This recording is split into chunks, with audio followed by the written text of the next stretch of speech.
Bismillahirrahmanirrahim. Assalamualaikum warahmatullahi wabarakatuh. Hai anak-anak, bagaimana kabar kalian? Ustaz harap kalian selalu sehat di rumah dan baik-baik saja ya. Hari ini Ustaz akan menjelaskan mengenai materi biologi kelas 12 dengan tema pertumbuhan dan perkembangan. Untuk memahami materi pertumbuhan dan perkembangan, silakan kalian tonton video berikut ini.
Kalian kan sudah melihat video barusan.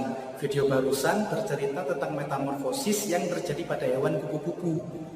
Metamorfosis merupakan cara pertumbuhan dan perkembangan yang dialami oleh kupu-kupu, di mana dia itu berkembang mulai dari telur hingga dia menjadi kupu-kupu yang terbang cantik di sekitar rumah kalian. Kalian pernah nggak melihat ada tumbuhan besar di sekitar rumah kalian? Pasti kalian pernah melihat tumbuhan besar yang sangat tinggi sekali. Tapi tahukah kalian bahwa tumbuhan yang sangat besar dan tinggi itu hanya berasal dari biji yang sangat kecil? Nah, hal ini membuktikan bahwa setiap makhluk hidup yang ada di bumi ini melakukan proses pertumbuhan dan perkembangan.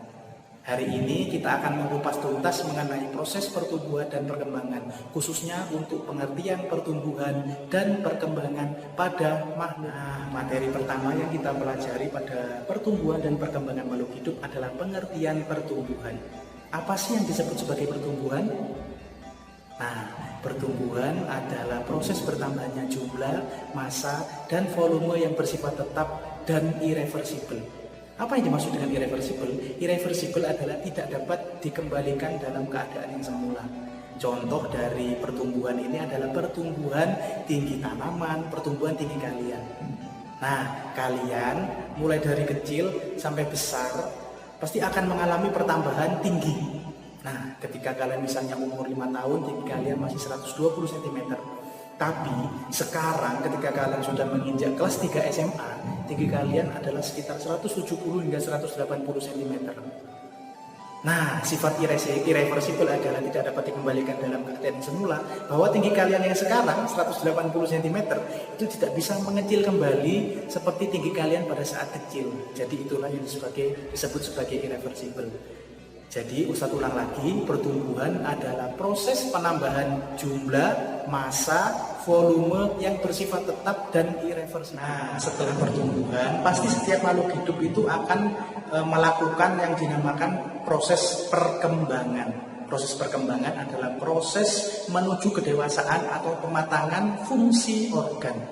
Fungsi organ pada makhluk hidup sendiri ditandai dengan siapnya makhluk hidup itu kawin. Jadi ditandai dengan sistem reproduksinya yang sudah matang.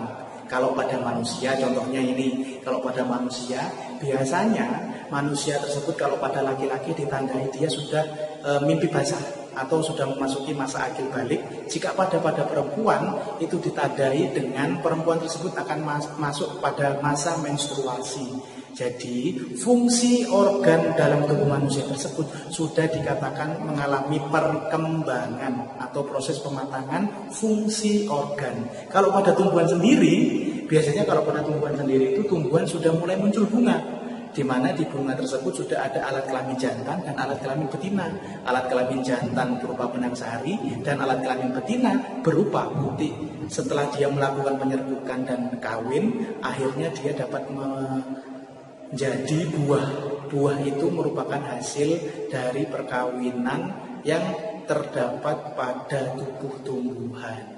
Jadi itu yang ilmu yang Ustadz berikan hari ini, yaitu tentang pengertian pertumbuhan dan perkembangan.